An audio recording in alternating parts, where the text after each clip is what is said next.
Bom, uma boa tarde, uma boa noite. Nós estamos aqui hoje em mais uma live, a nossa segunda. A primeira foi o pastor Márcio, e a gente manda um abração para ele. E nós somos aí da Hikma International Ministry. A ideia da nossa organização é, junto com a Igreja Global, a gente fazer a diferença, a gente encorajar, a gente caminhar junto, equipar irmãos entre povos não alcançados, né? Então essa é a nossa vibe aí. Deus tem nos orientado nessa direção, e a gente se preocupa muito em trazer uma reflexão teológica e missiológica, né? Então nesse momento das lives, das comunicações aí, nós entramos aí, a Hikma entrou aí para mais uma live aí, né? Mais um canal aí para a gente poder trazer reflexões aí, que eu acredito que possa abençoar a vida de vocês aí. E hoje está com a gente o pastor Uziel. O pastor Uziel é um amigo já de algum tempo, da Igreja Batista da Praia do Canto, lá em Vitória, casado com a Ângela, e ele vai também fazer mais apresentações aí. A nossa ideia é bater um papo bem descontraído, porém relevante, e a Igreja Batista da Praia do Canto tem sido uma parceira em missões, nas ações missionárias, e tem feito um trabalho muito relevante na cidade e também em algumas partes do mundo, que na caminhada aí o pastor Uziel vai ter a oportunidade de compartilhar. Então, bem-vindo, Uziel.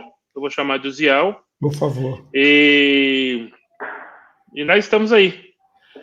O Eliezer aí vai estar falando um pouco mais sobre o assunto nosso de hoje. Alguns já viram aí pela nossa propaganda. Nós vamos falar sobre ensino. E aí nós vamos começar esse bate-papo de uma forma gostosa, e que Deus nos abençoe. Boa noite a todos. Antes de mais nada, se você que está nos assistindo tem alguma pergunta, algum comentário, deixa nos comentários, faz lá, escreve lá, que a gente vai colocar, a gente vai trazer a pergunta aqui para a nossa discussão, o seu comentário, de acordo com o que a gente estiver caminhando. Essa é a nossa segunda live da nossa série. Nós começamos a série intitulada Princípio ou Forma, e o objetivo dessa série é avaliar, junto com pastores, junto com aqueles que lidam diariamente no ministério, a oportunidade que temos hoje, diante da crise, de avaliar o que tem sido o princípio, o que é o princípio bíblico, o que é aquilo que devemos manter na igreja, e o que tem sido forma, aquilo que pode ser revisitado, aquilo que pode ser repensado. Essa é a ideia que nós estamos trabalhando. A nossa primeira live foi a respeito de templo, se é princípio ou forma. Chegamos a conclusões bem interessantes. Se você tiver curiosidade, volta lá no vídeo anterior, na página da Hikma, você vai ter lá o nosso vídeo lá falando sobre esse tema. Hoje a gente vai falar sobre ensino bíblico. O ensino bíblico, o que é princípio, o que é forma, quais são os princípios, quais são as formas de se fazer ensino bíblico. E a gente, para começar essa conversa, nós pensamos em dividir em duas etapas essa nossa conversa. A primeira parte é a parte sobre o ensino bíblico na igreja. Ensino bíblico como ensino, né, eclesiástico, ensino na igreja. E a segunda parte, mais à frente, vai ser o ensino bíblico como preparação ministerial. E aí a gente vai discutir sobre as questões de princípios e formas nisso aí. Eu queria começar perguntando ao pastor Uziel qual tem sido, a gente vai começar sobre ensino bíblico na igreja, qual tem sido a experiência do pastor até então de ensinar a Bíblia, quais são os meios que a Igreja Batista Praia do Canto usa para ensinar a Bíblia regularmente durante a semana, com que frequência tem sido? Uziel, mas fica à vontade aí, viu, de se apresentar e falar o que você também. quiser aí, entendeu? Dá uma introdução aí da sua caminhada. É legal a gente conhecer os nossos parceiros, nossos amigos aí. Você já apresentou o que de mais relevante podia dizer. Eu sou casado com a Ângela e estou tendo o privilégio de pastorear a Igreja da Praia do Canto, que é uma bênção na minha vida. E eu tenho visto essa igreja abençoar tantos outros lugares. Então eu sirvo essa igreja. Eu tenho hoje 2 netinhas, uma nasceu esse final de semana. Claro que eu não poderia deixar de tocar no assunto, né? A Lara nasceu na última sexta e se juntou a Maria. A Maria tem 4 anos, são filhas de Brunella, tenho ainda a Juliana e a Gabriela. E estou aqui na quarentena morrendo de alegria porque está a família toda aqui em casa. Então a gente está curtindo muito esse momento. Tenho o privilégio de servir essa igreja já da última vez que voltei agora, nos últimos 9 anos. E tenho o privilégio também de atuar em algumas áreas aqui no Estado, na área financeira, empresarial, porque é a minha origem, de maneira que tenho tido o privilégio de experimentar ambientes de reflexão que nada tem a ver com a religiosidade e atuar dioturnamente na vida na igreja, na vida eclesiástica. Bom, o ensino lá na nossa igreja, na Praia do Canto, há algum tempo a gente tem mudado um pouco o tipo de foco que a gente tem dado ao ensino. Basicamente, ele é o que acontece de maneira geral nas igrejas. O domingo vinha sendo um dia meio central no ensino bíblico presencial. A questão da tecnologia nós usávamos, mas muito pouco. Eu nunca fui muito inclinado a uma experiência religiosa via internet.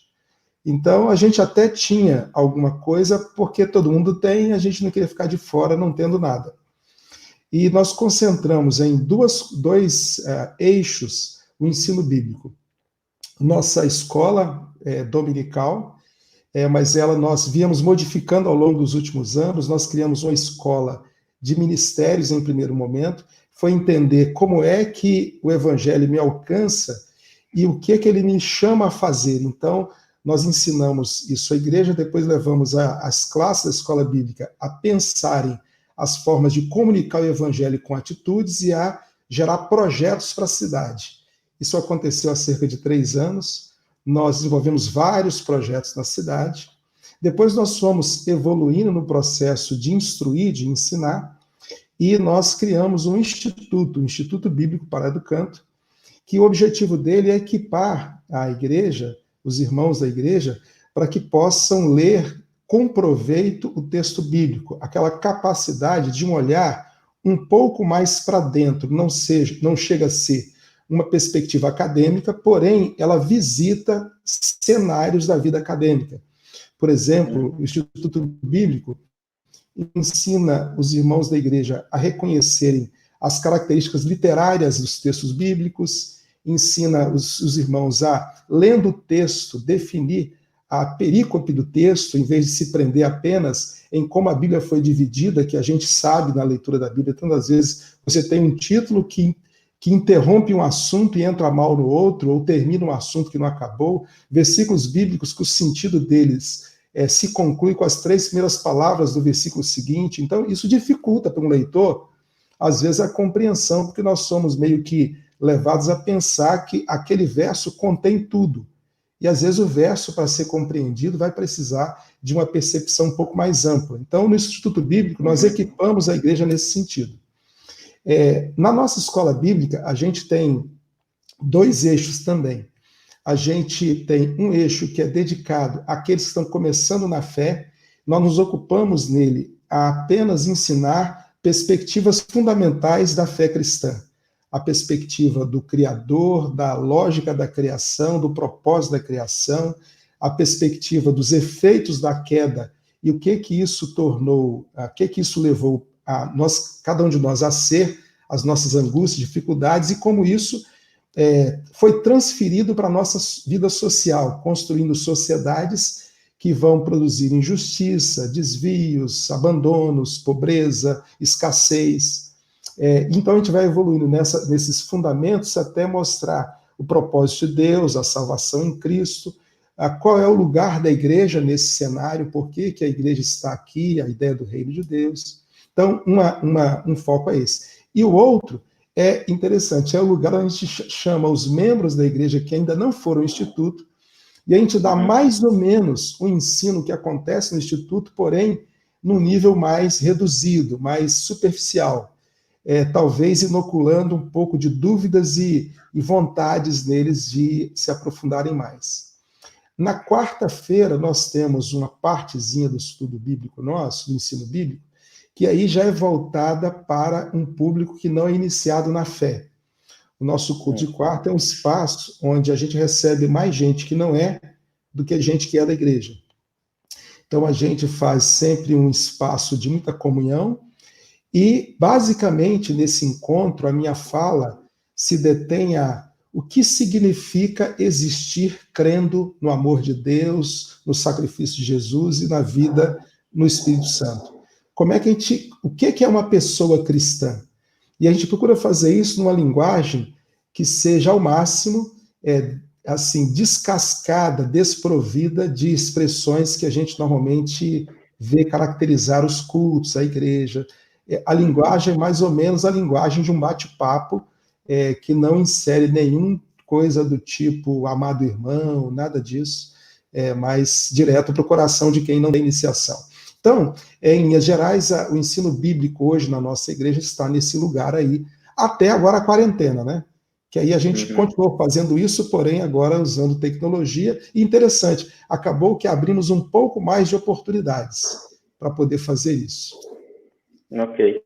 Pastor, diante do que você falou aí, me veio duas perguntas que eu achei interessante. Eu já vou direto, assim, cutucar o ninho de vespa, mas ensino bíblico deve ser só para cristãos? E que pergunta joia que você me fez. Eu nasci numa família cristã, e, Eliezer, eu te confesso que eu nasci... Muito cedo eu comecei a ficar angustiado, sabe por quê? Porque eu simplesmente não tinha ideia como um não cristão não pensava, ou pensava. Não conseguia entender a mentalidade de um não cristão. Então, toda vez que eu me encontrava com ele, e eu precisava conversar sobre qualquer questão espiritual, eu ficava meio gelado por não ter menor noção de como é que é a dúvida, a cabeça, as ideias, os paradigmas. E, em função dessa angústia, aí eu comecei a mergulhar o máximo que eu podia nesse ambiente, desejando tanto que hoje a minha caminhada ministerial, ela é muito para fora da igreja. Eu tenho muito relacionamento e vivência para fora. E aí, uma das primeiras experiências que eu fiz nesse sentido para aprender foi começar o estudo bíblico na casa de um médico na nossa igreja, e a ideia era convidar os amigos dele, que nada sabiam sobre o evangelho. E eles queriam entender a Bíblia, não queriam receber o evangelho. Eles não queriam lá ser evangelizados na convicção deles. E aí eu disse, então vamos estudar a Bíblia. Eu comecei a estudar a Bíblia com eles, falar um pouco do ambiente bíblico, da leitura, que livros existem na Bíblia, e escolhemos um evangelho e fomos estudando esse evangelho. A minha experiência nesse sentido foi muito positiva. Hoje, por exemplo, eu tenho hoje comigo um amigo, eu sou motociclista, eu gosto de motocicleta, eu tenho um amigo muito chegado no motociclismo, que agora na quarentena, eu falei, vou convidar esse cara para fazer estudo bíblico. É interessante porque ele sabe que eu sou pastor, ele me fez um pedido dos mais estranhos possíveis. E um dia, no aniversário dele, ele me procurou e falou assim, queria te pedir uma coisa, que é, quando eu morrer, eu quero que você fale no meu enterro.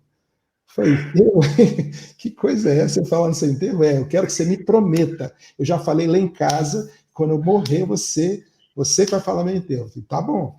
Então, esse amigo, eu falei com ele nessa quarentena, e aí, vamos encontrar para estudar a Bíblia pela internet? Vamos. Então, eu tenho tido um encontro com eles dia sim, dia não, mais ou menos 1 hora, e a gente está estudando a Bíblia. Eu percebi que, assim, muito raramente alguém não tem algum contato com a Bíblia.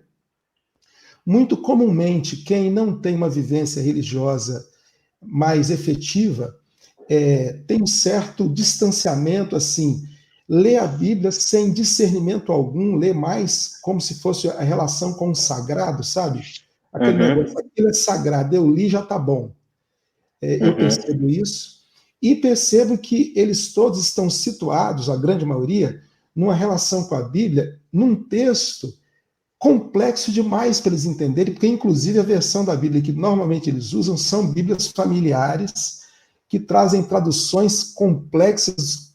O português já é complexo, e aí eu vou apresentando versões da Bíblia, mudando a linguagem, e então eu estou respondendo a sua pergunta já sem dizendo, olha, o estudo bíblico é para não cristão ou não iniciado na fé, com toda certeza.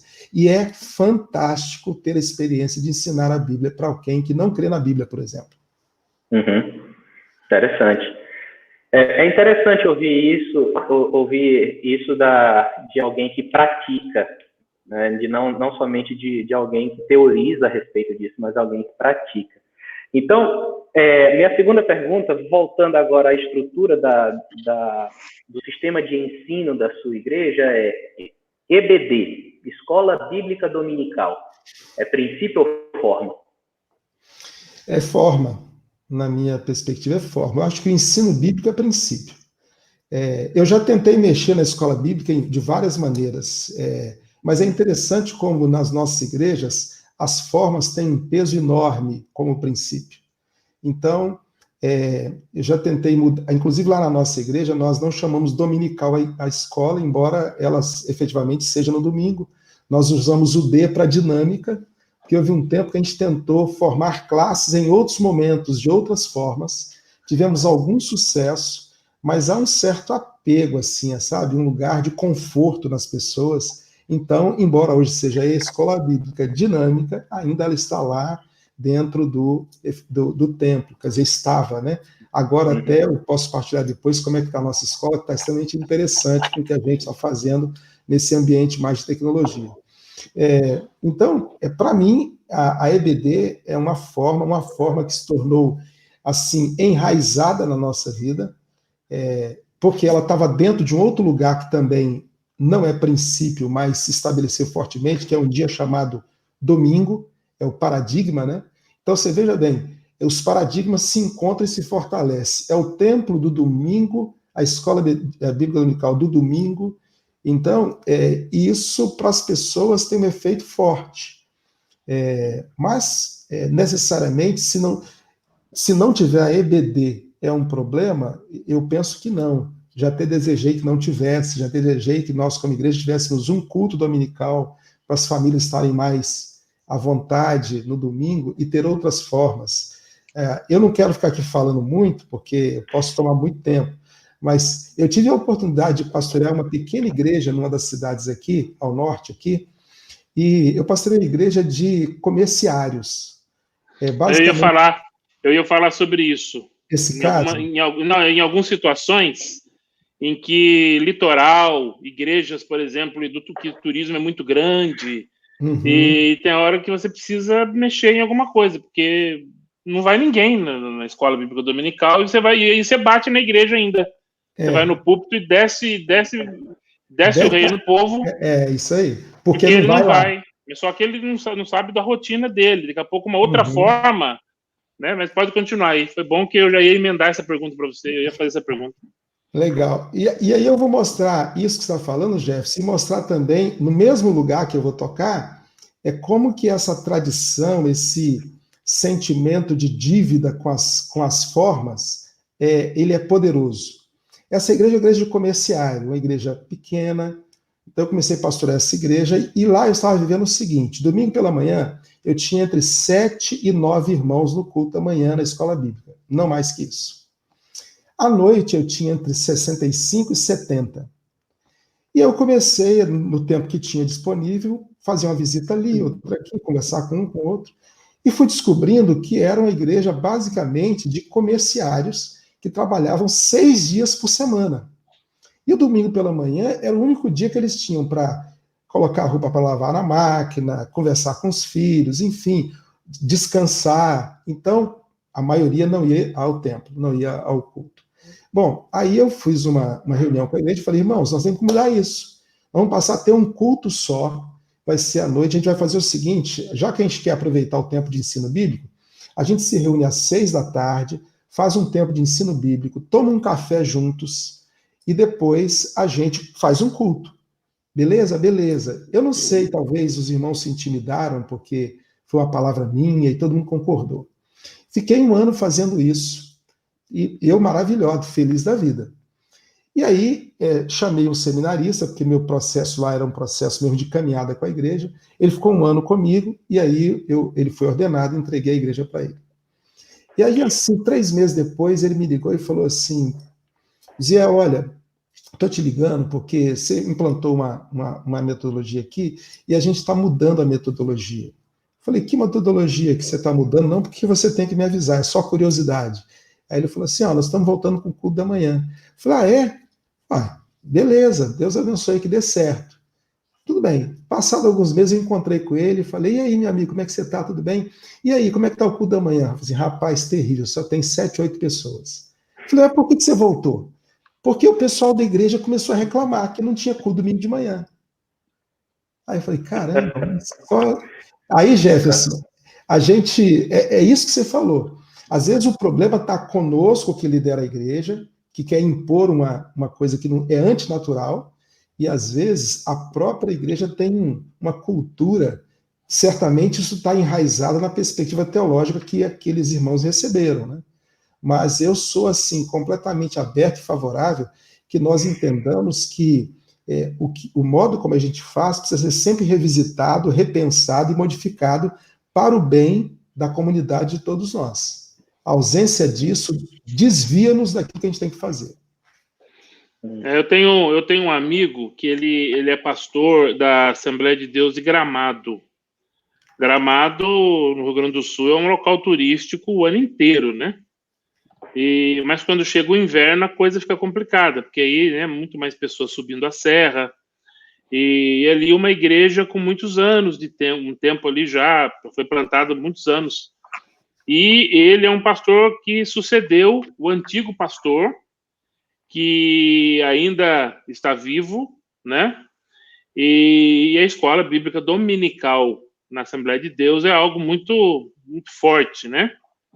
E o que ele fez foi essa observação. E ele precisou fazer todo um cuidado, respeitando as tradições, mas ele tirou a escola bíblica dominical. O processo de ensino da igreja continuou, deixou de ser dominical e passou a ser um dia na semana em que os irmãos pudessem estar mais presentes. E ele sofreu uma resistência no início, porque imagina só, domingo cedo não ter nada na igreja. Mas pelo contexto, pela situação, pela realidade dele, né, a própria cidade ali, ele precisou tomar essa decisão e a coisa caminhou. Então hoje ele caminha nesse modelo, mas ele precisou tomar essa decisão, né, forma, né? Agora, Danilo, você como pastor de uma igreja de imigrantes nos Estados Unidos, como é que tem sido a sua experiência nessa questão do ensino bíblico? Sim, eu gostei muito quando o pastor Uziel mencionou esta igreja que ele pastoreou, a igreja pequena, né? A igreja onde eu tenho o privilégio de pastorear aqui, a grande maioria dos trabalhadores da igreja, eles trabalham na construção, né? Eles são construtores. Então, é um trabalho onde você não tem horário certo, né? Tudo depende, ele depende das temporadas de trabalho aqui, né? O que quando nós começamos o trabalho ali, isso influenciou bastante na forma de algumas das práticas que nós tínhamos ali como igreja, uma agenda abarrotada, né? Com aulas, até escola dominical, eram 3 escolas dominicais por semana, sem o nome, né, de escola dominical, mas eram 3 escolas dominicais por semana no templo, onde trabalhadores trabalhavam 45, 50, às vezes 60 horas por semana, e eles tinham apenas o fim de semana para esse tempo de ensino, né? Então, essa mudança de forma, de mentalidade, por exemplo, hoje nós concentramos basicamente quase todas as nossas ações no domingo, ações na igreja, né? no templo físico. Domingo, às vezes, a sexta-feira. Só.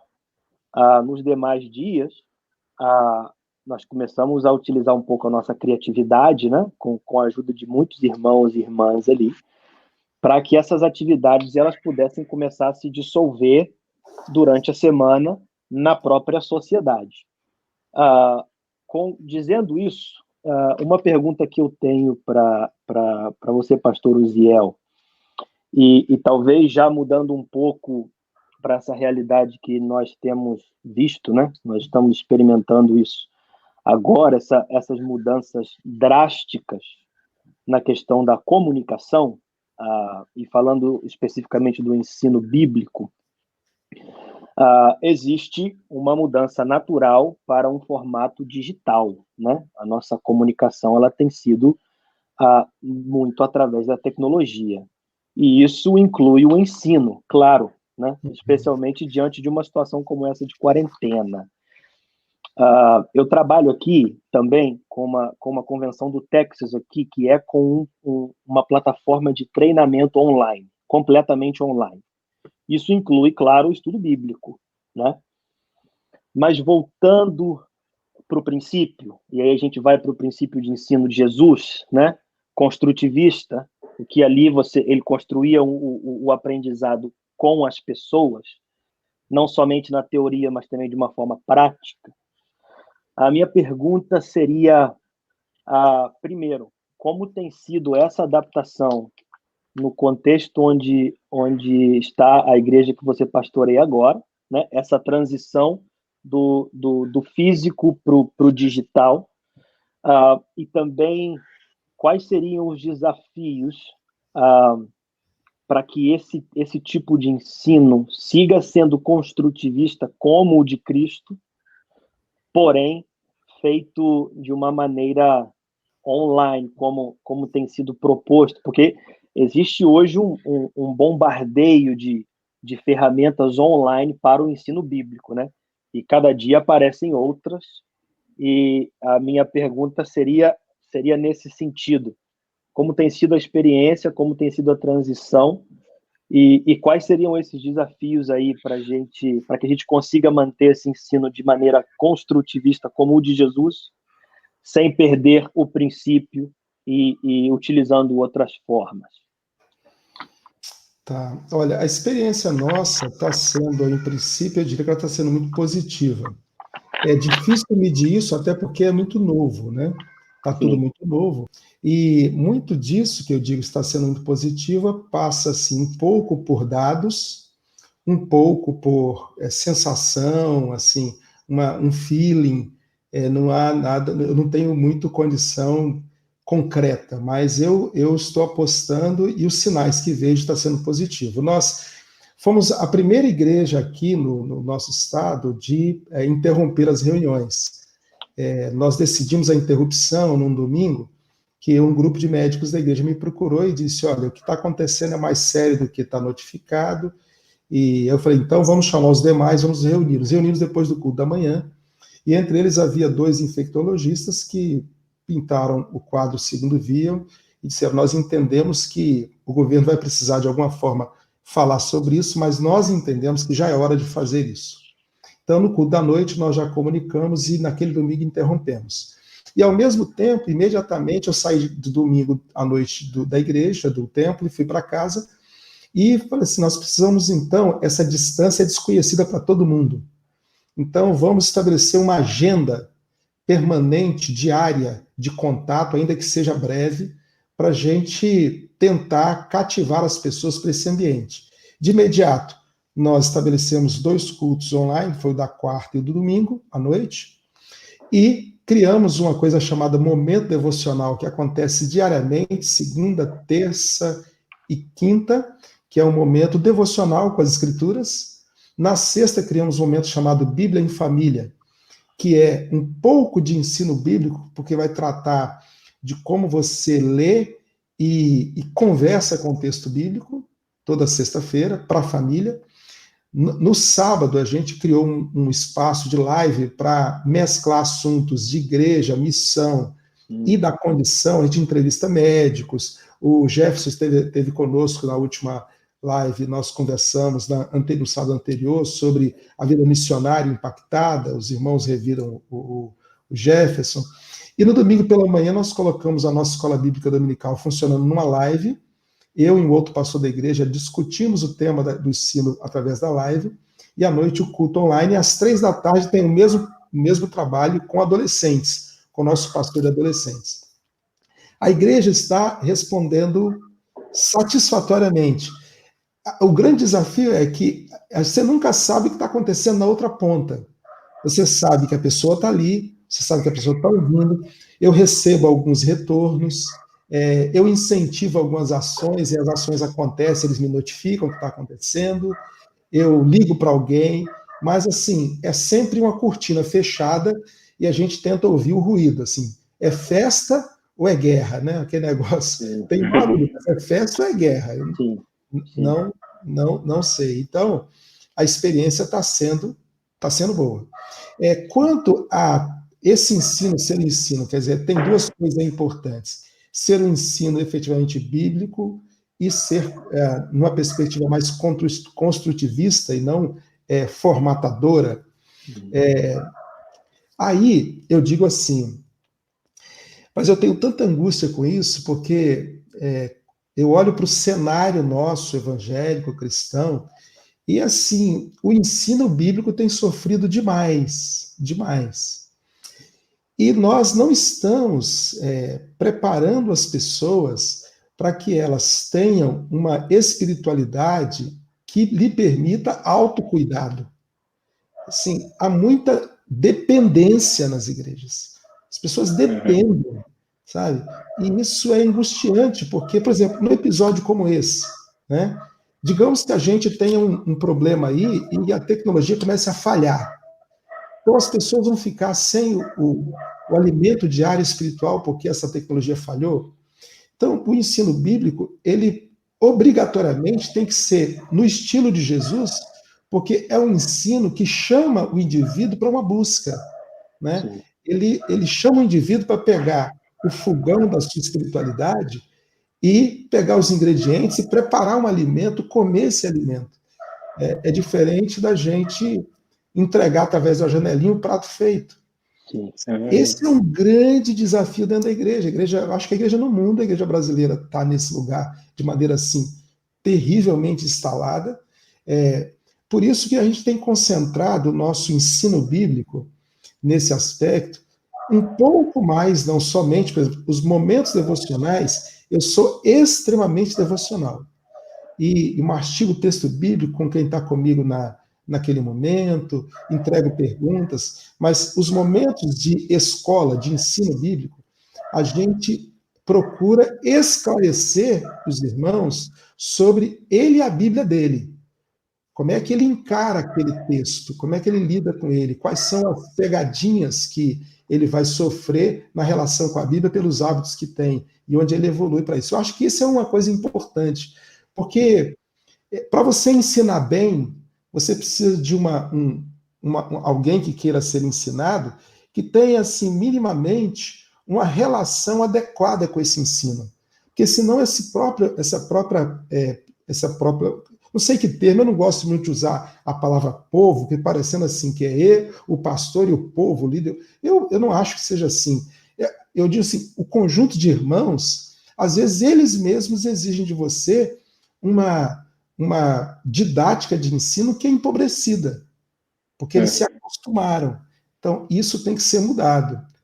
Nós temos feito esforço de mudança aí na igreja, que persevera aqui, e acho que um dos caminhos, não é o único, mas um dos caminhos é ter em mente um objetivo didático, metodológico, que aponta para o seguinte: como eu faço para capacitar esse irmão que está na igreja há 20 anos a efetivamente ler a Bíblia dele, compreender aquilo que a Bíblia, que a Escritura está dizendo, e amadurecer. Por quê? A gente tem muita gente com o texto bíblico na cabeça, mas completamente incapaz de lidar com a vida. Isso é muito estranho, né? É muito estranho. Porque, tantas vezes, no sagrado, a gente cria categorias para o sagrado que se deslocam da existência. ficam num certo lugar que a gente aciona num momento de culto, a gente aciona num momento de orar, mas na hora que eu vou para a feira, essas categorias não são úteis para mim, porque elas são sagradas, elas são para outro momento. Então tem que dissolver essa cápsula e misturar isso com a poeira da existência para o sujeito, quando estiver pesando o tomate dele, essas categorias estarem presentes ali na feira. Eu creio que isso é muito importante. Sim. Muito obrigado, pastor. Pegando essa linha aí da pergunta do Danilo, o grande pastor Jair, da PIB de Serrinha, ele fez uma pergunta. Um abraço para você, meu querido. Um abraço, Jair. Abraço, aí Jair. Ele fez uma pergunta que eu já estava pensando nela, deixa eu elaborar ela um pouquinho mais. Hoje a gente tem, nós entramos no mundo online um pouco tarde. Não sei se você concorda comigo ou não. Mas o que eu quero dizer é que antes de nós já existiam televangelistas, já existiam outros doutrinadores online e nem todos eles possuem uma doutrina saudável. Então, por um lado, você tem agora a necessidade das igrejas estarem online, mas só que, por outro lado, já existe muito material. Eu já conversei, na minha época de pastor, eu conversei com colegas que tinham o seguinte dilema, durante o domingo, se eles pregavam a palavra ou se eles tentavam consertar as heresias faladas, as heresias ouvidas pelos membros durante a semana, na televisão, no rádio, na internet, onde quer que seja. Mas, então, esse para mim é o dilema aqui. Por causa desse problema, por causa dessa questão de nem todas as fontes elas são confiáveis, será que nós centralizaríamos, será que seria certo centralizar o estudo bíblico? De forma que você vai ter controle. Você vai ter aquele controle, em tese, você teria uma doutrina coesa. Todos creriam na mesma coisa, em tese, porque você está ali controlando. Em compensação, existe o problema, que é a vantagem de descentralizar, que é confiar que o Espírito Santo ele vai ajudar, assim como ele nos ajuda a preparar um sermão e a interpretar a Bíblia corretamente, ele também vai ajudar e auxiliar o irmão que está lendo a Bíblia na sua casa. Foi de um livro que eu li, eu esqueci o autor, mas é muito interessante quando ele diz que para interpretarmos a Bíblia, nós precisamos da ajuda do mesmo Espírito que a inspirou. Então, eis aqui o dilema. Será que nós centralizamos o ensino no sentido de tudo tem que passar pelo pastor, tudo tem que passar pela liderança? Ou será que, por exemplo, no movimento de pequenos grupos, células ou qualquer que seja a nomenclatura, será que também seria benéfico dar essa liberdade de centralizar o ensino e o estudo da Bíblia? Esse é um dilema, né? Quando eu era garoto, eu não tinha dúvida que eu e a igreja onde eu estava, nós ouvíamos uma voz, que era a voz do pastor da igreja, porque não tínhamos o tempo todo alguém postando alguma coisa. Quando íamos à livraria, exceto a livraria evangélica, nós não tínhamos livros se propondo a falar sobre evangelho, sobre espiritualidade. Não tínhamos uma multiplicidade de vozes na internet e tudo mais. Isso mudou há muito tempo e não tem jeito. Cada pessoa da nossa igreja está debaixo de uma polifonia espiritual. Ele ouve vozes de todos os lados. Nenhum pastor é o único pregador dos membros da sua igreja. Nenhum pastor é. Todos nós pregamos e somos um entre vários que esse irmão vai ouvir. E, às vezes, nem somos o preferido dele. Ele, inclusive, prefere o outro, de vez em quando manda um recado para a gente. Uma comparação, né? Há uma comparação, né? Vê aqui essa mensagem do pastor fulano, né? Porque ele É isso, é isso. Não tem jeito. Então, não existe a possibilidade de eu me tornar a voz dos membros da igreja que eu pastoreio. Eu sou uma voz. Claro que eu tenho uma oportunidade de ser uma voz privilegiada, porque enquanto eles estiverem indo lá, quando estiverem comigo, é sinal de que eles estão me ouvindo, vão me ouvir com mais frequência, é o que eu espero, pelo menos. Né? Agora, achar que a voz será minha apenas, esquece, não acontece. Isso, para mim, não significa que eu diria assim, então, se você tem pequenos grupos, deixa o pessoal à vontade. Eu lido com pequenos grupos desde 1998, mais ou menos, e experimentei várias metodologias em pequeno grupo. Atualmente, nós temos pequenos grupos lá na igreja, e o que eu faço é, de alguma forma, interferir no que se ensina ou se discute no pequeno grupo, mas de uma forma mais, não tão completa, mas mediana. O que eu faço é uma coisa que muita gente faz, aquilo que eu prego, por exemplo, no culto domingo à noite, aquele mesmo texto bíblico, eu vou colocar para o pequeno grupo estudar ou discutir, enviando perguntas, o texto bíblico e as perguntas. E eles vão discutir esse texto a partir das perguntas, mas com a liberdade de inserir as perspectivas deles. Eu não tenho temor de fazer isso. Até porque, se eu escrevesse um estudo, como já fiz no passado, né, o texto, todo isso prontinho para ser lido e discutido, ainda assim isso não garante que o ensino ali, ou a conversa ali, giraria em torno das ideias que eu transferiria para o papel.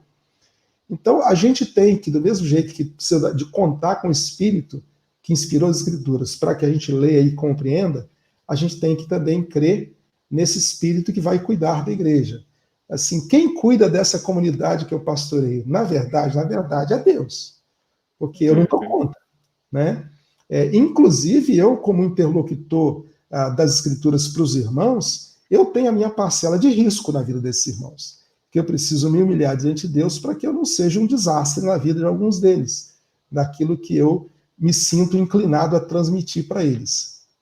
Então, eu penso que a gente tem que descer a ansiedade, depender muito, muito, muito de Deus. Por outro lado, ter uma perspectiva cristã e de ensino bíblico que seja realmente consistente, porque as pessoas também têm juízo. Elas olham e falam, peraí, esse negócio faz sentido ou não faz? Então, e na medida que você faz isso, você vai ganhando, abre aspas, fecha aspas, autoridade para ser ouvido por essas pessoas e considerado. Agora, todo mundo? Não. Todo mundo não. Tem gente que vai caminhar, vai compreender, e tem gente que vai ocupar um espaço de reflexão e de compreensão que você vai se assustar. Isso acontece comigo. Às vezes eu tenho posicionamentos que eu ouço, lá na igreja, por exemplo, todo começo de ano, mês de março, estava nesse processo. É o mês em que a gente tem uma abertura e um parlamento grande todas as manhãs. É como se fosse o seguinte, o ano está começando e vamos todo mundo sintonizar o canal em algumas coisas. Aí tem um mês inteiro pela manhã só eu falando para a igreja e eu termino de falar, abro microfones no templo e as pessoas debatem comigo e fazem perguntas. Então, às vezes, vem uma pergunta de lá num tema ou uma afirmação pedindo a minha consideração, que eu fico olhando e falo assim, gente, essa pessoa está aqui há tanto tempo, já ouviu pregar tanto, e parece que não ouviu nada do que eu falei. Acontece, né? Porque ela é um ouvido que se entrega a uma outra voz e não a minha voz. Isso não me angustia, isso não me desespera. Eu deixo nas mãos de Deus, né? Então eu penso por aí. Tá bom. Agora que acho que vocês têm mais alguma consideração a respeito do ensino bíblico na igreja? Eu só gostei muito da observação do pastor Uziel de que o ensino precisa ser reproduzido na feira. Sim. Isso, nós precisamos meditar nisso daí. Ele, de fato, precisa ser utilizado na feira. Eu tenho uma pergunta, Uziel. Esse desafio nosso de... Eu estava conversando essa semana com o Danilo e com o Eliezer, e eu me lembrei que a primeira vez que a gente se encontrou foi... Não sei se foi a primeira vez, não sei. Vai ficando velho, a memória vai pagando. Mas na questão do Connection, do Connection, onde eu passei um tempo lá em Atibaia, e você compartilhou que você esteve na China com o irmão, o pastor Robert, trabalhando com o modelo, com o Connection e tal. E aí eu expliquei um pouquinho para eles assim. Dentro dessa ideia, você falou muito sobre essa ideia o Danilo falou sobre a questão do construtivismo, né? Dessa ideia de caminhar com Jesus e tal. Como você vê a possibilidade de formas de ensino, né? Nós estamos falando de ensino bíblico, né?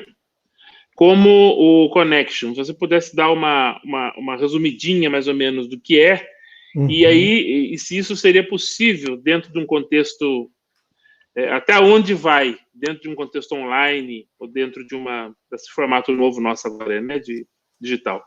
Tá. Bem, o Connections é um modelo que originalmente nasceu como uma proposta de formação de liderança e que, no uso dele, foi se revelando também um modelo de autogestão da vida cristã.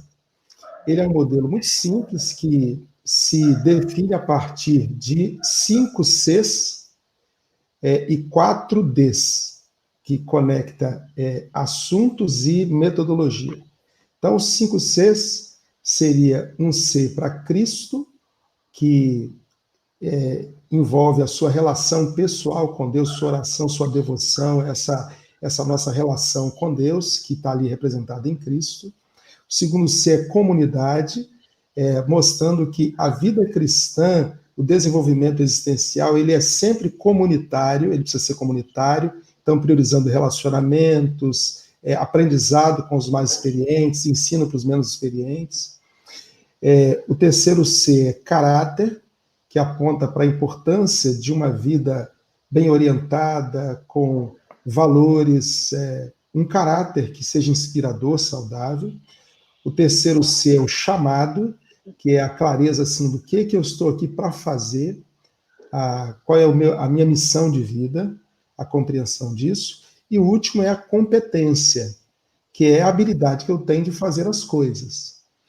O primeiro contato que eu tive com esse modelo já me chocou, porque ele já me revelou que desses 5 Cs, majoritariamente, a gente não falando sobre formação teológica, né? Mas tanto lá quanto na igreja, a gente se concentra em competência. A gente quer ensinar quantos livros a Bíblia tem, quem escreveu cada livro, qual é a palavra principal do livro tal, como é que foi a vida do fulano. Então, ele está jogando informação, a pessoa ser competente para saber. Mas como é que articula isso, né? Como é que eu, que conheço isso, compreendo o meu chamado, cuido do meu caráter, tenho vida comunitária e a minha relação com Deus? Então, esse modelo já me deu uma pancada nesse sentido. E os 4 Ds são 4 dinâmicas de ensino, que, na verdade, não necessariamente começa com D, mas são 4 dinâmicas. A primeira é instrucional, que é basicamente uma que atende bem a questão do conteúdo, das competências. Instrucional.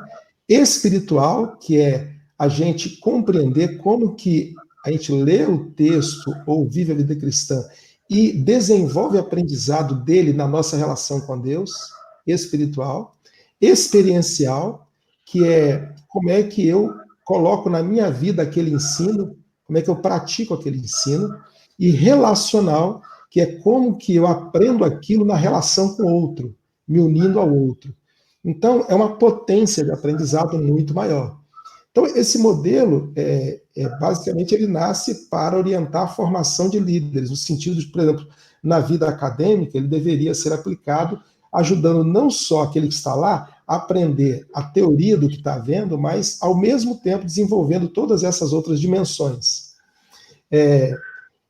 Em princípio, quando eu tomei conhecimento, comecei a usar e comecei a ensinar, comecei a lidar com ele, rapidamente ele se tornou um referencial para a minha vida pessoal. Eu comecei a me perguntar como é que eu estou no ser do Cristo, como é que eu estou na comunidade. Cada um desses seres, eu passei a me avaliar a partir deles e buscar caminhos. E, em seguida, foi o primeiro impacto que ele deu para mim, foi quando lá eu contei que lá atrás a escola bíblica se transformou num espaço de gestão, de fazer germinar projetos para a cidade. Por quê? Porque eu queria ver a igreja transitando da instrução para a relação, para a experiência. Então, mexeu muito com a minha cabeça na relação de ensino bíblico na igreja. E hoje, eu acho que ficou alguma coisa meio que não precisando se pensar a respeito, mas que já se tornou um certo valor. Então, quando eu penso, por exemplo, que eu preciso ajudar esse irmão a ser competente, saber usar as escrituras e que esse valor das escrituras vá para a feira, é um efeito desse conjunto de coisas. Eu entendo, assim, Jefferson, que nós precisamos desse esclarecimento mesmo. Nós ficamos retidos na história. Que legal que vocês estão discutindo o que é método, aquilo que é acessório e aquilo que é principal. Porque nós mergulhamos nos acessórios de cabeça, porque alguém nos ensinou que os acessórios, na verdade, eram principais. E aí nós perdemos um poder, a nossa potência espiritual, intelectual. É incrível, as nossas igrejas têm pessoas que têm uma capacidade incrível, assim, são pessoas que são autoridades do seu campo de atuação fora da igreja, mas dentro da igreja são nada. Parece que é um bloqueio intelectual quando a pessoa senta naquele banco daquele templo. E a pessoa não sabe julgar o que ela ouve. Por quê? A ideia do sagrado foi deturpada na nossa cabeça. Ela não é amistosa, ela é temerária, né? Aquele Salmo 84, até o pardal encontrou casa junto aos teus altares, que junta um pássaro que é pueril, que não é nada, né? Com o altar que é sagrado, deveria nos ensinar que esse lugar da presença é um encontro por natureza das coisas vis com a coisa 3 vezes santa. E que esse é o lugar de pensar, de acreditar. Eu creio que a igreja tem como vocação, e essa é uma das coisas que me frustra muito, é o fato de que, por exemplo, nós vemos polarizações no mundo hoje incríveis. Essas polarizações estão dentro da igreja. E a igreja, por natureza, a comunidade da mesa, do compreender, do ter diferenças sem ter divergências. Se a igreja não é um ambiente capaz para negociar, para compreender, para ouvir, para suportar a diferença, onde será esse lugar? E por que não é? Porque nós sacralizamos coisas que jamais deveriam ser sagradas. Porque nós deturpamos o espaço do sagrado. E isso precisa ser mudado. Dá trabalho, mas nós precisamos, em nome da nossa fé, porque ela está perdendo a relevância, ela está ficando uma coisa que ninguém quer, por causa das bobagens que, às vezes, essa fé leva alguns de nós a praticar, nós em alguns momentos, e que não deveria assim. Eu me empolguei, tá? Eu acabei entrando aí no... Não. Estamos aqui só sugando. Eu vi o Danilão ali em cima. O Danilão só está ali só ali anotando. Isso aí vai pro... Você vai para o domingo, você vai para o meu ensino. Desculpa aí, com empolgação. O Danilo é garoto esperto, pastor. A minha experiência vocacional, a primeira formação minha foi a formação teológica, quando formação teológica era um patrimônio religioso exclusivo. Então, foi lá que eu me formei, década de 80. E eu terminei, e a minha ânsia era jamais ir para dentro da igreja, eu queria ir para outro lugar. Eu orei sobre isso e me senti autorizado a ir. Então, fui estudar administração, fui me especializar e tive uma carreira de 20 anos na organização. Mas nunca deixei de trabalhar na igreja. E quando eu vim para a igreja, eu sou um pastor tardio, eu vim para o ministério com quase 40 anos. Eu vim, mas eu trouxe várias ânsias de um ambiente incrivelmente mais arejado que a igreja. Um ambiente muito mais disposto a conversar, a discutir, a aprender, a confrontar. E quando eu me vi dentro da igreja, eu vi num ambiente estranhamente reticente a tudo isso, sabe? Você criticar é ofender, você não pode criticar para cima, porque quebrar é você atacar a autoridade do ungido. Então, um negócio tão estranho. E eu nunca consegui me acalmar nesse ambiente. Por isso que 7 anos depois de pastorear numa igreja, essa igreja que eu pastorei hoje, eu era pastor auxiliar lá, eu me desesperei, falei, eu preciso sair, eu preciso deixar o ministério. 4 anos eu fiquei fora, aí foi quando eu pastoreei voluntariamente aquela igreja que eu contei, inclusive, e agora voltei e assumi o ministério pastoral dessa igreja principal e tem me dado mais ares para respirar. Mas, e eu digo isso não de um lugar que assim, está vendo? Não, eu digo isso porque eu acredito que esse lugar é o lugar natural da igreja. Eu acho estranho que eu, por exemplo, tenha tido a percepção de um espaço mais arejado no ambiente empresarial do que eu encontrei na igreja. Isso é pecado, isso está errado, isso é desvio, isso não é evangelho. Né? Eu imagino Jesus andando com os discípulos, caramba, devia ser um espaço tão arejado de conversa, de troca. Por isso que o Pedro era tão ousado, porque tinha espaço para ele. Nossas igrejas não têm espaço. Né? As pessoas se intimidam ao ponto de uma pessoa que tem uma competência incrível fora do templo, no contexto da igreja, se torna uma pessoa apática, que não consegue contribuir efetivamente. Então esse negócio, assim, me arde por dentro, né? Por isso que eu me empolgo, tá? Então, ótimo, que bom que você está se empolgando. E isso o senhor acredita que vem tudo por causa de uma cultura errada de ensino da Bíblia?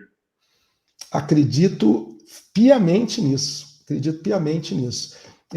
Eu ouvi uma frase que me chocou, uma frase do Caio Fábio, depois eu fiquei pensando nela e eu precisei dar razão a ele. Alguém perguntou para ele assim, qual é o problema da igreja? Ele respondeu assim, o problema da igreja é a Bíblia. Falei, caramba, Caio, você agora...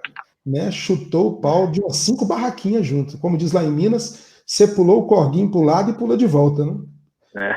E eu comecei a pensar nisso. E eu entendi a expressão dele da seguinte forma, o problema é como nós temos lido a Bíblia. Sabe aquele encontro de Jesus com o mestre da lei que chega aqui, que leva Jesus a contar a parábola samaritana? Ele chega para Jesus e fala assim, qual o grande mandamento? Aí Jesus, um rabi fantástico, construtivista, fala assim, ok, o que é que você lê o que é que está escrito na lei e como você lê? Essa pergunta, como a gente lê, é de uma relevância estupenda no dia de hoje, sabe, nos dias de hoje. A igreja leu de maneira assim, comprometida no mau sentido, limitada, obstacularizada as escrituras, e que produziu nela própria uma vida que, lamentavelmente, ficou longe da abundância, da leveza, da graça que Jesus tanto ensinou, da humildade, do serviço, da bacia, da toalha, e nós criamos um outro ambiente, estranho ao Evangelho. E isso é lamentável, lamentável. Agora, pastor Ziel, como é que nós podemos mudar essa cultura? Eu sei que não é a única resposta, mas será que também não passa pelas nossas... Eu gosto da expressão que era usada para os seminários e faculdades teológicas, que eram as casas formadoras de profetas. Isso não passa também pela formação do seu líder, do líder da igreja, porque ainda assim, se você perguntar hoje, fazer uma pergunta para qualquer membro de igreja, se você perguntar quem tem autoridade para interpretar a Bíblia, todo mundo vai dizer que é o pastor. Uhum. Todo mundo vai continuar a dizer isso, embora existam elementos que mostram que isso é distorcido também. Mas não passaria também pela formação, por uma mudança também da formação do ministro? Eu acredito que é um ponto importantíssimo. Infelizmente, assim, eu não tenho muita esperança, embora eu ache esse um ponto fundamental. eu não tenho muita esperança. Eu tenho mais esperança no encontro dessa pessoa, do vocacionado, do chamado para liderar no ambiente cristão, com uma relação com Deus que o leve para um quebrantamento e uma transformação. Porque nós temos dois extremos na formação hoje dos líderes, dos pregadores, dos pastores. Nós temos, de um lado, né, numa linha mais da casa do profeta, que acaba não sendo tanto a casa do profeta, mas sendo a casa do pastor batista, do pastor presbiteriano, do pastor, e que entrega a essa pessoa tudo isso que a gente está discutindo aqui como desviado, né? Os lugares de poder. Então, o sujeito sai de lá prontinho para reproduzir a história que até agora está imperando entre nós. Esse é o lado ruim. O lado bom desse lugar é que há muita devoção, muita piedade, né? Aí nós vamos para o outro lado, que é o lado mais acadêmico, porque uma vez que o ensino teológico para o Brasil foi uma grande novidade, né? A transição desse ensino para o ambiente da gestão governamental, das exigências do MEC, eu acho que foi um ganho, mas também acabou se tornando um espaço extremamente científico e acadêmico, quase sem piedade, que oferece instrumentos muito bons, né, da crítica do texto, da leitura do texto, porém, quem foi para lá é filho desse ambiente tão piedoso, mas ao mesmo tempo assim tão fixado, tão pouco reflexivo, e aí ele chega lá, o sujeito ou se escandaliza e abandona, ou abdica da fé. Senão eu perdi a fé. O quê? Não foi Moisés que escreveu o Pentateuco, não? Porque lá vai dizer coisas desse tipo. Então também não sou. O quê? Daniel não é profecia? Não, então ele escandaliza, né? Então a gente precisa fazer um encontro desses dois lugares, né? Um lugar piedoso, devocional, porém que não abre mão das possibilidades científicas, acadêmicas, que Eliezer, Danilo, Jefferson, o que a gente está lutando para fazer hoje no ensino dentro lá da igreja. E que eu tenho para isso um parceiro, que é alguém com quem vale a pena bater um papo, Kenner. Ele é um doutor em religião, e a gente aqui trabalha junto, ele tem me ajudado muito nisso, que é levar para a igreja esse espaço do encontro num nível reduzido. Não é numa proporção da formação, por exemplo, de um teólogo, mas, de alguma forma, se aproveita da academia e dos instrumentos e une a fé. Então, eu acredito que a formação do líder é decisiva, precisa mexer. Como está hoje?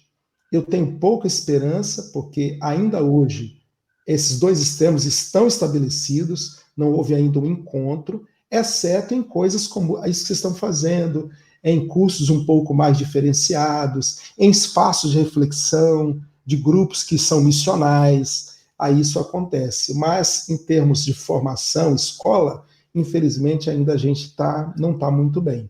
E acredito... Pode falar, Zé. E acredito que o caminho para isso mudar passa por uma desconstrução dolorosa, muito dolorosa, que é a desconstrução que vocês estão ajudando aqui, por exemplo, quando a gente está em papo desse, e que ele se torna público, que algumas pessoas podem ouvir, ou muitas pessoas podem ouvir, que é dizer aquilo que vai meio que mexer com as pessoas, que vai... por exemplo, eu não falo isso com alegria, não, tá? Eu vivi lá na igreja, hoje eu acho que não mais, mas processos de desconstrução dolorosos, que é você tirar a cadeira do outro, né? Dizer para o outro o seguinte, Deus não mora no templo. Como assim? Não, Deus, aqui não é, o templo não é santo? Não, como não é? Tem que ser, porque sempre foi. É como se você estivesse tirando o conforto do outro. Desconstruir é uma tarefa ruim demais. Mas eu acho que não vamos avançar sem, desculpe, eu acho que a expressão é forte, mas nós não vamos avançar na adoração a Deus se não quebrarmos os ídolos. E os ídolos, quebrar ídolo, amigo, deixa o pessoal irado, né? E é temerário, dá medo da gente. Uhum. Você falando isso aí, Uziel, eu me lembro que lá no meu estudo lá nos Estados Unidos, a área era World Christian Studies, né, estudo do cristianismo mundial. A grande questão, quando nós falamos sobre o ensino na igreja, o ensino bíblico, a questão teológica, a academia, nós falamos do teólogo profissional e do teólogo leigo, né? E aí a gente trabalhou muito sobre essa ideia, exatamente o que você está falando, a igreja, um local de construção da teologia, levando em consideração as vozes da igreja, quer dizer, você ter um ambiente que não precisa ser aquele acadêmico, mas até mesmo um alarme, um alerta para que a academia entenda isso.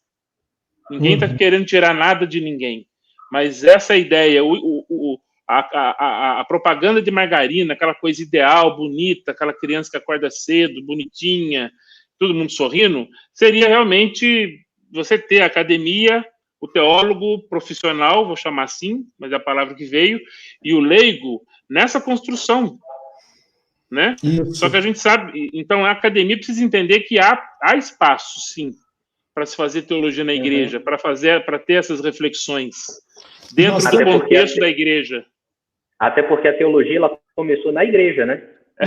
A teologia começou na igreja. Começou a ser feita na igreja e depois foi ser, eu não gosto da expressão, mas foi terceirizada para a academia. É aí onde entra outra questão, pastor Ziel, onde há uma certa confusão de que para você ser pastor, você tem que, a pessoa é vocacionada. Vamos mandar ela para onde? Fazer curso de teologia. Teólogo não é ministro. A gente já tem isso, mas todo ministro precisa ser teólogo? Eu acredito que não. A gente tem um modelo de pastor, né? Inclusive as funções pastorais, elas são completamente, elas foram usadas, né? Nós nos apropriamos delas para pendurar. É como o sacerdote lá atrás, que tinha estola e guardava o limpo-mim dentro. Nós temos a nossa e a gente guarda, né? Os nossos ofícios só a gente pode fazer. Isso não é cristão. Isso é religioso, isso é batista, isso é o que quer que seja. Mas a atividade, a vocação pastoral, ela está muito muito além dessa perspectiva que nós estabelecemos, né? De que, é claro, uma formação teológica pode ajudar na lida pastoral, não tenha dúvida. Agora, daí ela ser a condição para isso, de forma alguma, né? Esse lugar do pastor, esse lugar é um lugar de uma sobriedade, de uma sacralidade, que qualquer formatação que a gente tente dar a ele nesse nível aí que você citou, é uma profanação. É abrir a porta para que o lobo entre, entendeu? Sim. Porque o pastor, dentro de uma comunidade cristã, ele tem que brotar lá de dentro. Ele tem que ser aquela pessoa que você olha e vê Deus dando a ele ou a ela, né? E, inclusive, eu não penso que tem que ser exclusivamente masculina, é a minha posição pessoal, dando a essa pessoa você olha e percebe, há um mover de Deus para o serviço pastoral ali. Né? Inclusive, medir o pastor pela sua competência de púlpito também é um engano, porque a competência no púlpito é um aspecto da caminhada pastoral. E, normalmente, aqueles que melhor fazem isso são muito ruins em outras coisas muito importantes, como o cuidado pessoal, que ele não tem tanta habilidade para fazer isso aí. Eu concordo com o senhor. Inclusive, essa foi a minha experiência, onde eu cheguei até a falhar com algumas ovelhas minhas, né, que eu achava que, de uma certa forma, alguns lugares, eles formatam você, algumas escolas formatam você a achar que a função principal do ministro, do pastor, é prover conteúdo, é dar conteúdo às suas ovelhas, quando muitas vezes a ovelha ela precisa de algo mais do que conteúdo, né? E aí, a minha já voltando para o que a gente está falando a respeito de princípio ou forma nesse tempo online, ensino teológico dá para ser feito online, de uma certa forma dá, mas preparação ministerial. Primeiro, o que o senhor acha que junto ao ensino teológico, ou tirando o ensino teológico dentro do que você falou, o que faz parte da preparação ministerial para aquele que tem a vocação, então ele precisa ser preparado. Essa preparação para o ministério, ela é feita como? Quais são os elementos da preparação ministerial? E se tem como você fazer isso online ou não? Tudo é uma questão de oportunidade, né? Porque, às vezes, a oportunidade será fazer 100% online. E isso não vai impedir de que se faça. Mas aí eu vou responder a você retornando àquele modelo que eu citei, do Connections. Eu estou convencido de que a preparação ministerial, que, na verdade, coloca você em condições de se angustiar e aprender, para mim é isso. Eu estudei no seminário, depois para voltar, eu fiz um aperfeiçoamento, depois eu já tinha formação na área de gestão, e aí eu fui passar pelo exame pastoral, como acontece na Batista, fui ordenado. Aí eu me lembro, como se fosse hoje, eu entrando na igreja, tinha minha sala lá na igreja. Eu subi, sentei na minha cadeira, sentei na mesa e falei, e agora, o que eu faço? Aí eu fiquei pensando assim, eu acho que eu tenho que orar, né? Pastor ora. Aí eu fiquei orando. Orei até o joelho doer, levantei e falei, e agora, eu faço o quê? Deixa eu olhar aqui, eu vou estudar. Peguei um livro, peguei a Bíblia e fui estudar.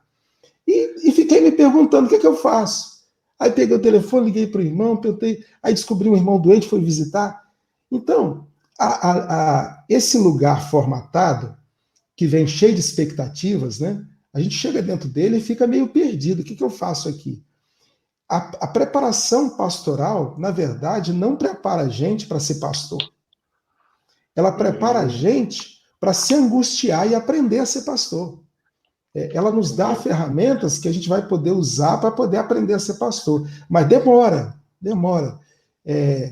Leva um tempo, a gente chuta muita pedra, a gente faz muita bobagem, demora um tempo.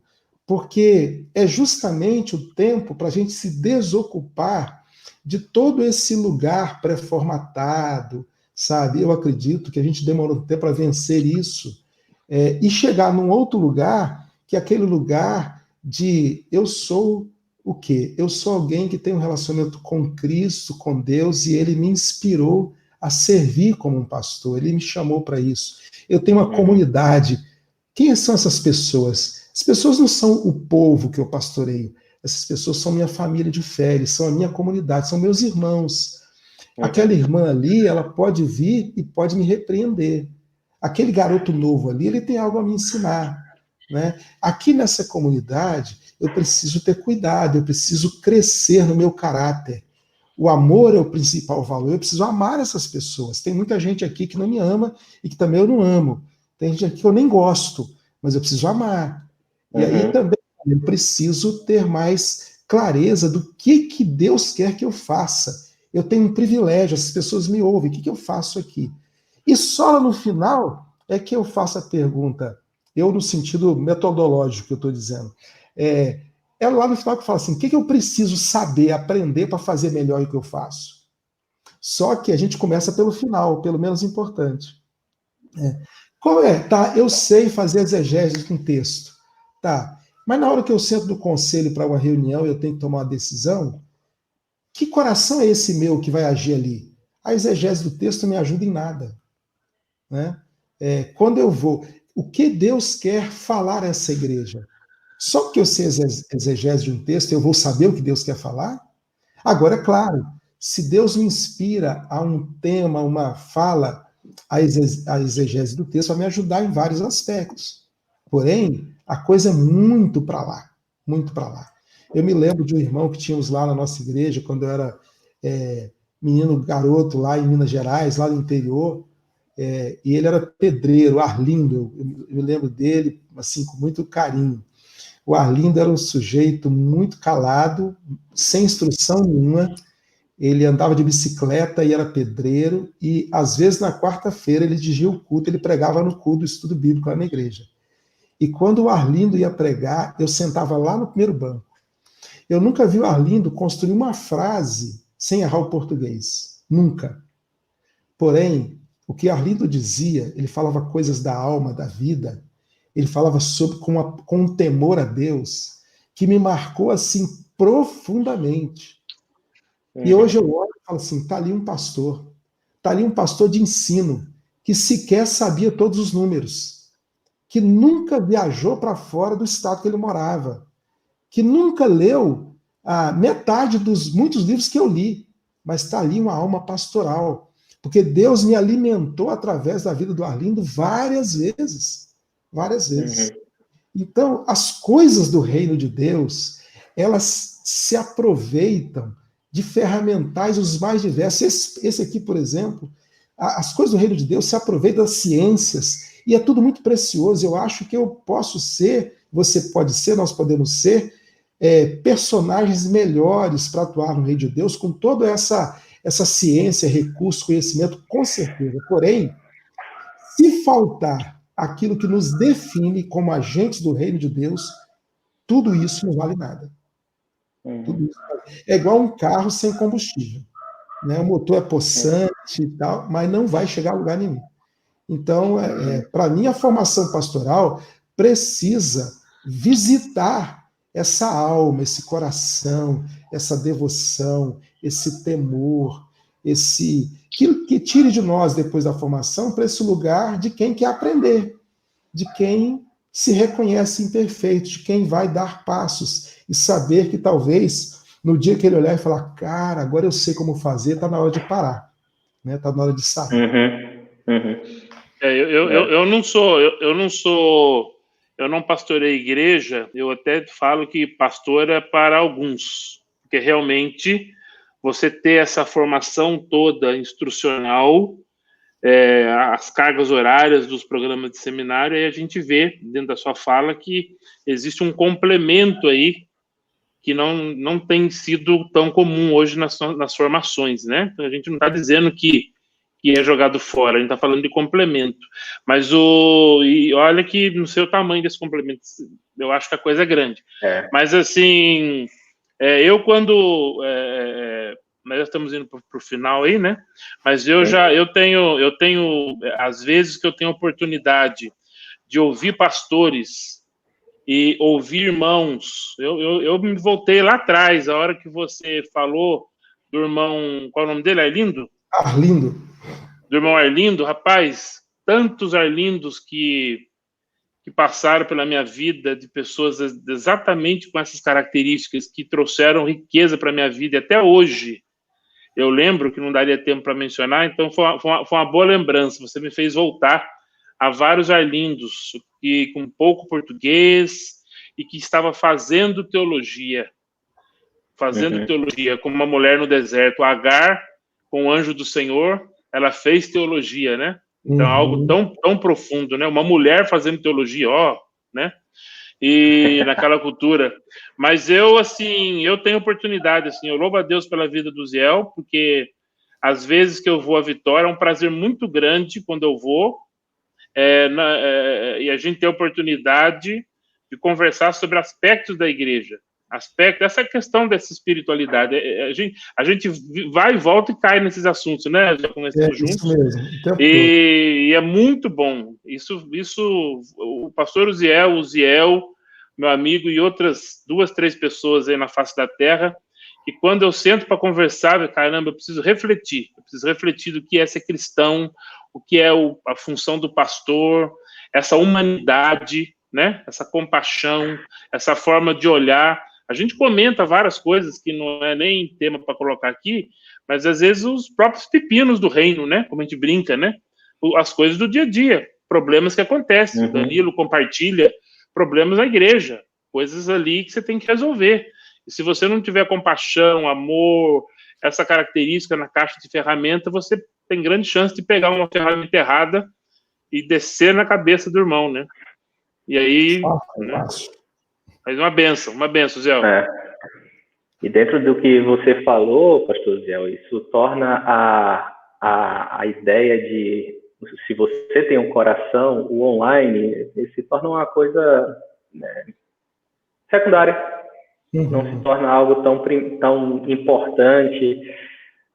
O coração realmente, o coração pastoral realmente é o que faz toda a diferença. O chamado, revisitar a vocação, né, que Deus concedeu, né, o privilégio de ser chamado por Deus para uma tarefa às vezes difícil, mas sempre gloriosa, é algo que, nossa, a mim eu me sinto feliz, eu me sinto privilegiado por isso. Muito obrigado por esse tempo, obrigado pela sua sabedoria, compartilhar a sua sabedoria do tempo do seu relacionamento com Deus, tá certo? Danilo, você tem alguma última consideração? A gente já está encerrando aqui a nossa live.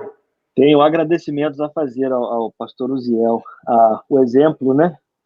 Anos de ministério aí como a gente diz, lá no interior do Rio de Janeiro, no Lombo. E é isso aqui, essa é a escola que a gente precisa aprender muito dessa escola aí, né? Bem rapidinho, o exemplo do irmão Arlindo aí, né? Eu me lembro do meu primeiro mês como pastor aqui nessa igreja onde eu estou até hoje, e tinha um irmão nosso lá, o nome dele é Juan, e esse irmão Juan, eu descobri que ele não sabe ler nem escrever em espanhol, né? Essa é a língua dele. Ele não lê nem escreve, ele não pode fazer, né? Ele nunca teve a oportunidade de estudar. E me falaram que o irmão Juan, ele era o responsável por dar aula aos jovens da igreja, por ensinar os jovens da igreja. E aquilo eu fiquei curioso, no meu coração pecador, né? Eu fiquei curioso, aquilo despertou uma curiosidade em mim. E eu comecei a pensar em formas de como eu poderia ensinar o irmão Juan. E eu fui assistir uma aula do irmão Juan aos jovens da igreja. E o irmão Juan, ele pregou para mim, né? O irmão Juan, ele me deu uma aula naquele dia. Ele segue me dando várias aulas até hoje, né? Porque quando aquele homem abre a boca para falar da palavra de Deus, sai coisa dali que mexe com você, né? Que faz você parar tudo que você está fazendo, porque você quer ouvir o que Deus está falando através daquela vida ali. Então, esse processo do próprio pastor de constantemente se humilhar, né? Se colocar no seu devido lugar, e não com toda essa autoridade sacerdotal, que às vezes ela é de forma exagerada, né? E como a nossa natureza a gente gosta disso, né? A gente gosta do afago, a gente gosta do elogio, a gente gosta de tudo isso, das mordomias, né? Dos paparicos, a gente gosta, mas a gente precisa ter muito cuidado com isso. E a teologia do ensino, que precisa ser reproduzido na feira, isso eu vou levar para a minha vida, sem sombra de dúvida. Então, muito obrigado, pastor. Obrigado pelos seus ensinamentos, pela companhia aí com a gente hoje, tá bom? Um forte abraço. Um abraço, eu agradeço vocês muito e eu acho que vocês são crentes mesmo, porque achar que eu dei ensinamento é tradução do Espírito de Deus mesmo. Ele fez isso. Então vocês devem ser crente mesmo, eu estou acreditando nisso. Dormindo eu sou melhor ainda. Obrigado por terem me admitido aqui nessa conversa e pelo risco que correram com isso. Deus guarde vocês. E nas orações, lembrem-se aí da nossa igreja, lembrem-se daqui. Espero um dia que a gente se encontre pessoalmente. Se Deus quiser. Grande abraço para vocês, abraço, Jefferson, que alegria te rever. Essa é uma das coisas aqui que, na tecnologia, em que nós estamos conversando aqui, o que é, o que não é, algumas coisas nós vamos descobrindo na caminhada, porque tudo isso é novo. Para muitos de nós, até onde vai a tecnologia, até onde não vai, mas foi falado de sabedoria aqui, né? E a propósito do Hikma é essa, né? A palavra Hikma significa sabedoria, né? O hebraico é Hokma. E essa sabedoria de Deus mesmo, e trazer essas reflexões, essas conversas, e até onde vai a tecnologia. Eu só queria finalizar aqui a minha fala. Um dia que eu estava aqui em casa, e eu fiz uma besteira bem grande aqui, eu dei uma espanada aqui em casa, e aí isso me estressou, estava irritado com as coisas aqui em casa, filho, não sei o quê, final do doutorado, aquela coisa toda que quem já passou por isso sabe. E eu estava muito ruim. E aí eu liguei para o Osmar Ludovico, que é um homem de Deus aí, que tem me ajudado muito a entender toda essa questão aí. Esse é muito lombado, já levou muita, né, cara, 75 anos. E aí eu liguei para ele, estava na França, e nós fizemos uma conversa como essa aqui que nós estamos tendo. Então, pelo WhatsApp, nós batemos um papo de 10 minutos. Foram 10 minutos que ele usou para me pastorear. Foram 10 minutos para ele me fazer refletir em algumas coisas. Que eu passei 2 dias entre choro e reflexão. Então, até onde vai essa tecnologia? Até onde vai tudo isso? E eu estava precisando, naquele momento, de uma situação dessa. E ele foi usado por Deus lá de Lyon. Ele estava em Lyon, na casa do filho dele. E é isso, né? E quantas vezes também eu e o Zé, a gente conversa e bate papo e a gente sai e se sente pastoreado, né? Então são os limites aí que nós estamos. E eu tenho, a minha oração é que Deus nos ensine a usar. Nos ensina a usar essa tecnologia. Se pode ir até o quilômetro 1000, que a gente vá até o quilômetro 1000, nos ensina até onde a gente vai. Né? Então, essa tem sido a minha oração, e eu louvo a Deus por essa live e poder ter convidados aqui. A semana que vem já tem convidado? Quem que vai estar aí na... Semana que vem vai ser o pastor Luiz Carlos, ele está plantando uma igreja italiana em Roma, uma igreja 100% de italianos. Uma situação de calamidade também, né? É isso. E o nosso assunto vai ser discipulado, nessa mesma temática, quais são os princípios e quais são as formas, vamos conversar um pouco e refletir a respeito dessa temática. O Zé, você é convidado, viu? Se você quiser também estar junto com a gente aí para fazer pergunta, entrar na live aí também, você pode pôr seu carão aí, que a gente vai pro ok aqui, tá? Entendeu? Vocês divulgam a live, manda para mim, que você não divulgou para mim a outra que você teve, né? A outra não? Então, alguém falhou no sistema. Houve falha no sistema, né? Houve falha no sistema. Mas o próximo eu quero estar ouvindo o que vai rolar. Muito legal. Muito legal. Sim. E se quiser participar, pastor, é mais do que convidado. Obrigado, meu amigo. Eu só queria encerrar esse momento. O pastor, o Ziel, você deu uma palavra de esperança para quem está nos ouvindo, quem é membro de igreja, quem sofre com essa questão do ensino bíblico. Que palavra de esperança você poderia dar para esses irmãos? Olha, eu acredito muito que a obra, o reino, quem nele age, quem governa é o próprio Deus. Então, eu nunca coloco aqui nesses ombros um sentimento de que se eu não fizer, não vai acontecer, porque eu fazer é um privilégio, e Deus, se eu não fizesse, se eu não aceitasse, aconteceria, porque o reino é de Deus. Então, a minha palavra é de ânimo para que você creia nessa bondade, nessa ação, nessa presença do Espírito de Deus. E, uma vez que há essa polifonia no mundo da vida espiritual, procure encontrar a voz que vai edificar você. Quando eu ouço um irmão da minha igreja claramente me dizendo que ele está sendo edificado por uma outra voz, no começo isso me feriu. Depois eu compreendi que é Deus que está cuidando dele. Eu só não entendo por que ele continua lá na igreja. Assim, por que você continua? Mas ele continua lá na igreja. De alguma forma, deve ter uma beiradinha que eu ajudo. Mas eu creio que Deus está edificando esse irmão.